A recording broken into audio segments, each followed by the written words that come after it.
Hi, this is Russell Stanhope from teachertrainingvideos.com.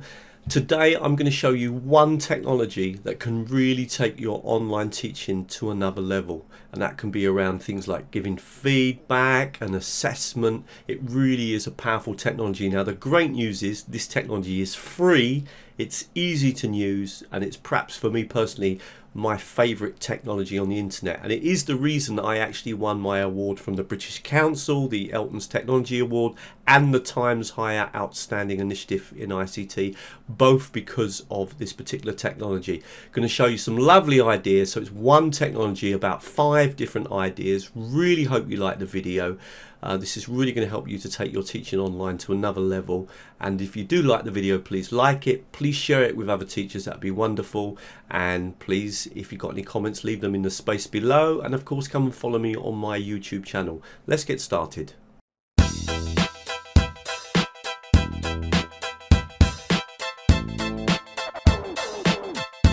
just come onto the website. I'm going to go to the Screencast-O-Matic website.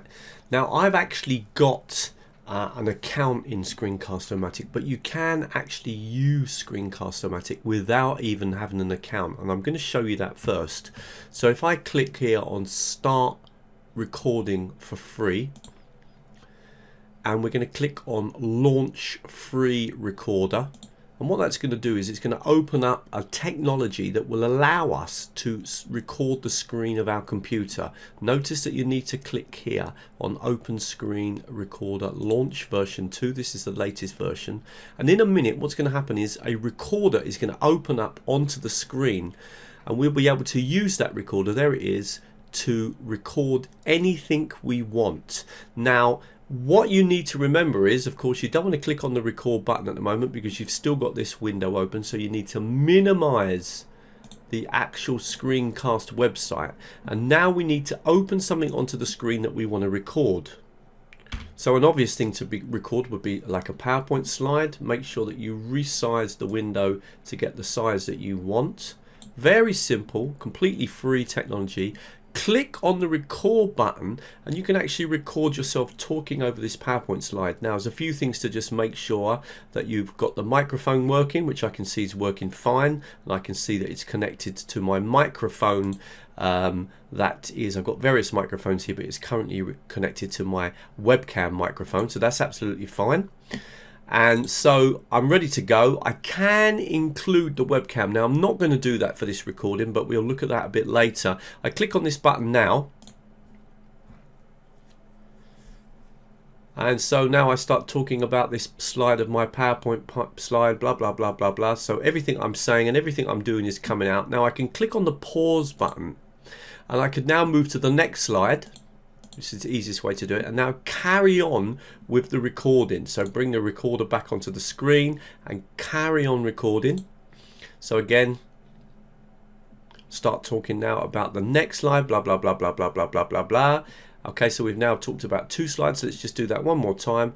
Click on the pause button, come down to the 3rd slide, and again just click it on the recorder to open it up again, continuing, blah blah blah, sorry, now blah blah blah blah blah blah blah blah blah. So I've added now my voice to 3 of the slides. I'm going to stop there and I'm going to call that enough, so I'm going to click on done.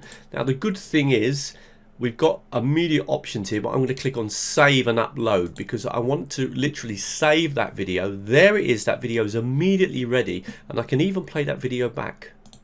And so now I start talking about this slide of my PowerPoint slide, blah blah blah blah blah. So everything I'm saying and everything I'm doing is coming out. Now I can click on the pause, start talking now about the next slide. Okay, so you can see how useful this is as a technology for actually recording the screen.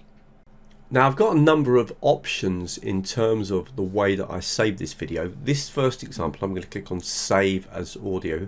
So I'm just going to click on save, and I'm just going to simply save this onto my computer.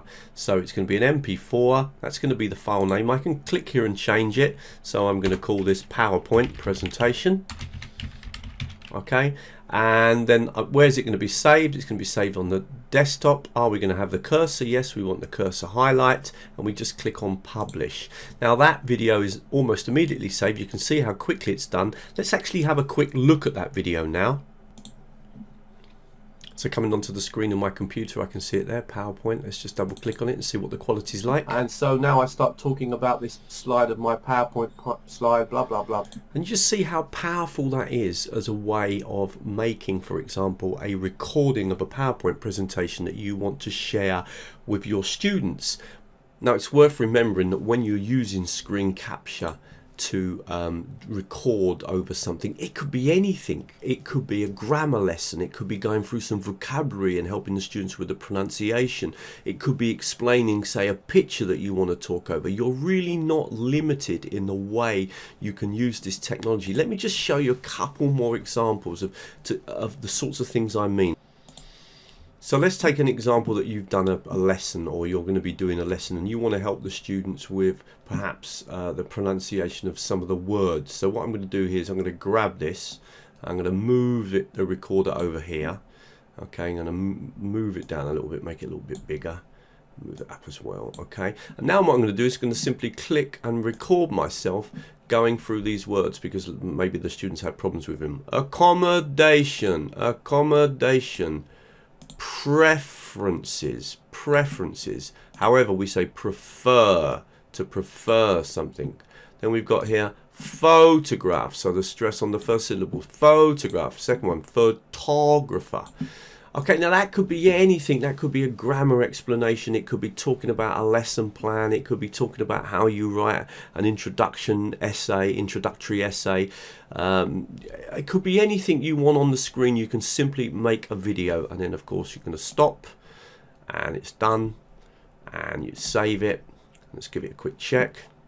The students had problems with him. Accommodation, accommodation. So you can see that this technology, in terms of you making videos that you can then share with your students in online teaching, really it's just up to your imagination. Anything you open on your screen, you can turn that into a learning asset. Okay, so you can see the power of that first idea for teaching online. You can make these videos and then send them to the students. You can put it onto YouTube, which I'll be showing you in a minute. That is really powerful because, okay, we're talking over a PowerPoint slide, but we could be talking over a document, we could be talking over a picture, we could be talking over a graph, we could be talking over a diagram. We're not limited in the things that we could talk over. We could be talking over a series of pictures. It could be history, it could be geography, architecture, anything. Now, this second idea is one that's really dear to my heart. It's the idea that I first wrote about when I first saw this technology in 2006. And I really hope you like the next stage. I'm going to show you a great way that we can use this technology. Let's imagine that this is a piece of work that's been sent to me by a student, and I'm just going through it, and there's a few things I want the student to do. I want them to give me a bit more information about Aaron Sams and Jonathan Bergman, and I want them also, just coming down here, but let's just have a quick look. I want them to explain a little bit more about what they mean by blended learning, as I don't think they've explained that very clearly. And just coming down a little bit further into the example, I'm going to ask them to explain a little bit more what they mean by lower order thinking skills. So I've read their essay, and this is some of the things I want them to give me feedback on. Now, I could open up Screencast-O-Matic, so let's just open it back onto the screen again. We're going to launch the free recorder. It's always easier to launch it the second time. Once you've got the plug-in, it will open quicker onto the screen. Here it comes. Well done. Remember, we need to minimize the window. So just click there to minimize. Now, I want to talk over this piece of work because I'm going to send the feedback to a student. I won't put my webcam on again, but there's no need to here. So simply going to give the students some feedback on their work. So I'm going to click on the button. Hi Tom, yeah, nice piece of work, but can you just explain a little bit more about Aaron Sams and Jonathan Bergman? Who are they? Where do they teach? What subject do they teach? You know, what school do they work at? Very little information here. It'd be nice to know a little bit more about them. Down here you're talking about blended learning, but I'd like, it's a form of blended learning, but what is blended learning? Can you explain a little bit more about what you mean by blended learning? Because you're contrasting it with the flipped classroom. I don't understand exactly what blended learning is, so a bit more detail there would be really useful. Nicely structured. I like what you're writing. It's a good explanation, But I really would like a little bit more detail really about what you mean by lower order thinking skills. Can you explain in more detail the lower order thinking skills that you're referring to? I think if you make those 3 changes to the piece, then I think that's going to significantly improve it. So I'm going to stop the recording, click on done, and I'm going to save it. I'm not going to edit it or anything, so I'm going to save that, just check it's working. Hi Tom, yeah, nice piece of work, but can you just... So imagine sending this to your student as feedback rather than the way that we traditionally give feedback to students. I think that this really has got a lot of possibilities, and so what you could do now is save that on your computer and then send it to the student, either upload it into Moodle or into Edmodo, or if you're using a platform, or you could just put that video straight onto YouTube. If you connect Screencast-O-Matic to your YouTube channel, then you can do that. So if I click here, so what I'm going to do is I'm going to choose the account that I want to use. So I'm going to use my teacher training videos account, which I've already got connected to my YouTube channel. I'm going to title this Tom Feedback. Okay, and the rest is fine. I'm going to make sure that the privacy is set to unlisted. Okay, so I'll leave it on unlisted because that means that anyone with the link can access the video, but the video isn't searchable on the internet. The category is education. Yes, we want the cursor highlighted, and we're going to click on publish, and hopefully now that video will be sent up onto Tom's account. So you can see that the video's going up, and once the video's going up, the good thing is that they'll send me back the link to the video, so we can go now and click on copy link. And that video is now on my YouTube channel, and I can always go to my YouTube channel to find it. But since I've copied the link, if I now click on the browser here at the top of the screen and paste, you'll see that that video is already nice piece of work, on the screen. And that really is a powerful way of giving feedback to students, and that's something I'm doing all the time. Now that feedback idea can be really powerful, and I just want to give you another example. Last week I had a group of students doing presentations, and I want to give them some general feedback, and there are 5 key points I want to make. And what I'm going to do is I'm going to record my feedback, and then I'm going to send that to all of the students. So it's kind of general feedback rather than specific, and I've just written out the 5 points, and what I'm going to do is now record myself talking over that feedback. So I'm going to again go to the Screencast-O-Matic technology. Again, I'm going to click on start recording for free. Again, I'm going to launch the recorder. Now you can actually, if you decide to kind of buy this technology, then you actually can download the recorder straight onto your computer. That can make it a little bit easier, but this works absolutely fine. I'm now going to minimize the screen here. And now we just want to get this to be the right size, so I'm just going to move that there. That doesn't need to be quite so big, so I'll put it down there, and I'll put that a little bit over as well. So I'm just going to do a fairly small recording. I'm going to click on the button here to start. Okay guys, I just want to give you some feedback after the presentations you did last week. I think one of the biggest problems was that a lot of you were doing this, and that was that you were reading off the screen. You really don't want to be repeating what people can actually see. You want to be talking around that. So it's a really good idea to reduce the amount of text that's on the page. Often it's a good idea just to use pictures, and to make sure that you always talk around what you've written on the screen rather than actually just directly read it off the screen. This links into the second point, and that is that a lot of you were putting way too much text on the screen itself. As I've said, pictures can really help. Using diagrams, using graphs can really help as well. Third point, vary the pace. A lot of you were very kind of one rhythm all the way through, hardly ever breathing, reading off the script, mumbling sometimes. Really try to slow down your pace, use your voice, use your intonation to help digest the presentation and the information. Okay, I could go on and on, all right? So you get the idea. I can make a feedback recording. I'm going to click on done. I'm going to save that. We know we've got these options. Again, we're going to put that onto YouTube, so I'm going to click here. Now we're already connected to one of the accounts, but I'm going to add it to another account if I want to, so I can click on add account and connect it to another account if I need to. And once I've done that, so let's just check that the video's okay. After the presentations you did last week, I think one of the biggest... Okay, that's great. So what I'm going to do with this one, I'm going to save it on my computer because I'm going to upload this to my Moodle site. So I'm simply going to publish it on it, but I give it a good file name. So I'm going to call it this one presentation pres feedback. So it really makes it clear. The title, I want that to be saved on my desktop. That's all great. Click on the button. You can see it makes the video really quickly. And now, if I go to my desktop, there's the video. Let's just quickly check it. Okay, guys, I just want to give you some feedback after. Absolutely brilliant. Imagine receiving your feedback like that. Now, this can be really useful to students because they can play it back as many times as they like. The next time they do a presentation, they can also do it as well.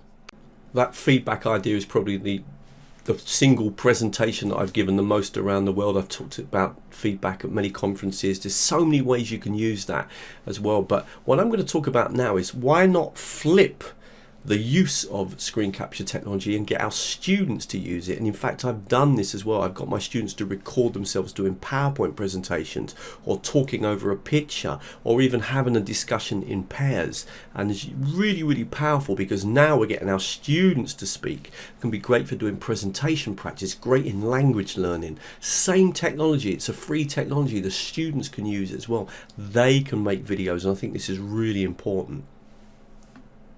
So what you can see here is where I've got a student to record themselves speaking, and then they've uploaded the video into YouTube, and then I've been able to listen to it and to give feedback. Now they don't have to upload the video onto YouTube. They could have sent it to me in Edmodo or on Moodle, but we got the students to upload them onto YouTube and then to make them unlisted. And it's simply the student talking over a PowerPoint presentation. I'm just going to play a couple of seconds of it. My presentation can be divided into two parts. The first part is the introduction of the security and privacy. The second part is the... Now, if I scroll through the video a little bit, you'll see that there's different slides and she's talking over different things. And this is a great way of developing students' speaking skills. And don't forget the technology's free. And, you know, you don't have to get the students to work on their own. This was a really early example. I actually did this work in 2010. I know it was uploaded then, but the original was done in 2010. And I'd even done work way before then. But the whole idea of trying to get my students to record PowerPoint presentations of themselves or talking over pictures or discussing a series of questions on the screen. So I write a series of questions on the screen in, say, PowerPoint, and then the students answer them together in pairs. These are really great ideas, and particularly now as we've got to think about online assessment, I think they've got really a lot of value. Okay, really hope you like that video. That's without a doubt my favorite technology. It's the only technology that I ever bought out of my own money when I was a teacher. And I would really recommend that you look into that, because Screencast-O-Matic, for example, is really, really cheap, and I've got an account, and if you pay the extra money you get a lot more facilities, so you might want to look into that. Great technology and great to show your students as well.